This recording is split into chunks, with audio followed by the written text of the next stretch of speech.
Well, it was a rough year for both Wall Street and Main Street. Wall Street suffering its worst year since 2008. Main Street seeing near record high inflation. But what about 2023? What is it going to bring? More cheers or more jeers? Let's ask economist Steve Moore, IRC Wealth CEO David Ragland, and former Dallas Fed advisor Danielle DiMartino Booth. Good to see you all. What a great panel. Danielle, first to you. I want to focus more on NASDAQ than the other indexes because that was down the most. It was down a third, 33% it was down.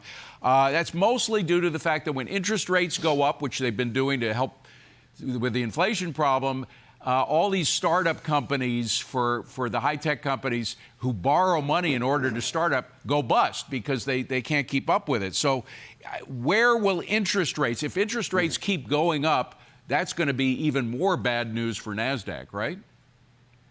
It is. In fact, we've heard from some big employers like Hewlett-Packard, Intel Corporation, for example, Facebook, Meta, Google, that these layoffs are going to continue into the new year so that they can continue to cut their cost structure. And indeed, you're right.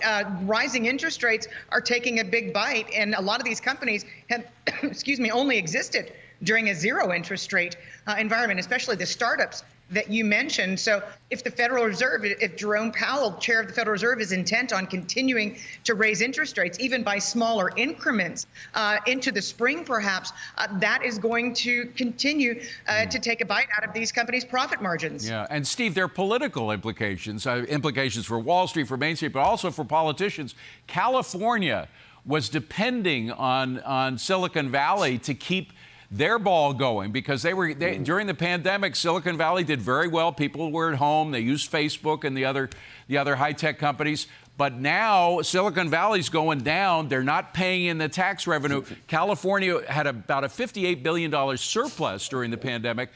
It's expected to have a deficit of $25 billion next year because of this and because of the fact they're not getting any more COVID funding. So it's going to really hurt California even more than it already has been.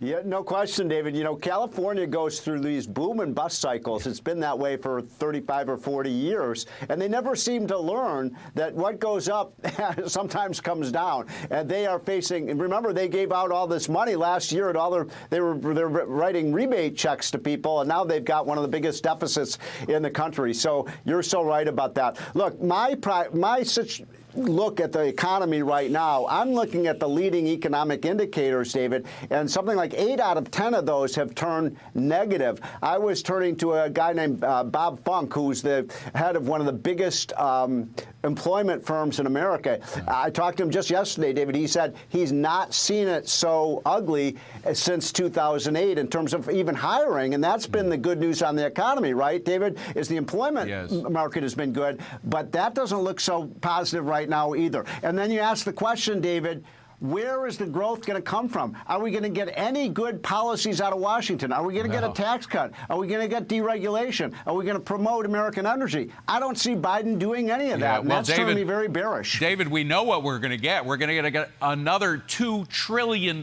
spending bill. That was just signed, and we'll talk about the politics of that later on in the show. But that would seem to indicate that we're not going to lick inflation on the basis of spending more money, are we? I mean, if anything, that's going to make inflation worse.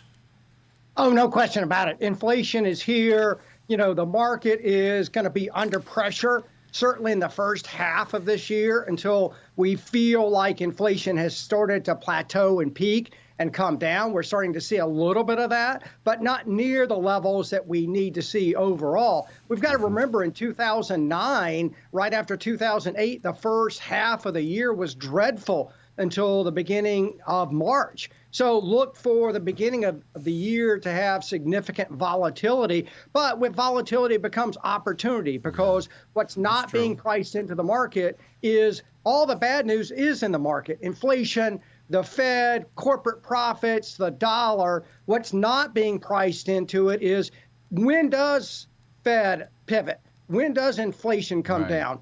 maybe the dollar comes down a little bit. So these things for average investors, yes, you're going to have to hold on to your seat for a while in next year, but don't miss out on the potential upside that is going to come eventually with the market bottom. But I'm afraid to say, Danielle, that a lot of economists say the upside, we're going to have to wait for the upside because we're going to have a recession going into 2023. The more spending that they're doing in Washington, the higher the interest rates have to go to kill inflation, and that means more recession. And to Steve's point, that means that we may have job losses, which thankfully we haven't had much of over the past couple of years, but they may be coming with a recession, no?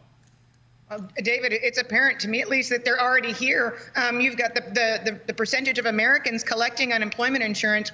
It's up 30.9% from its May low. That's quite a few people who are out there. And to Steve's point earlier, speaking to somebody who's on the ground in the recruiting industry, they're not able to find new positions. That's a big change from the last few years when if you could fog a mirror, you could find a job. Yeah. So, no, I think that there are definitely recessionary signals right now, David, and that it will be a little bit rough going into 2023. Yeah, we got to gird ourselves, gird your loins, as they say in the Bible. All right, I wish we had more time, panel, but we had a lot of breaking news. Thank you for being here. Appreciate it. Hey, Sean Hannity here. Hey, click here to subscribe to Fox News YouTube page and catch our hottest interviews and most compelling analysis. You will not get it anywhere else.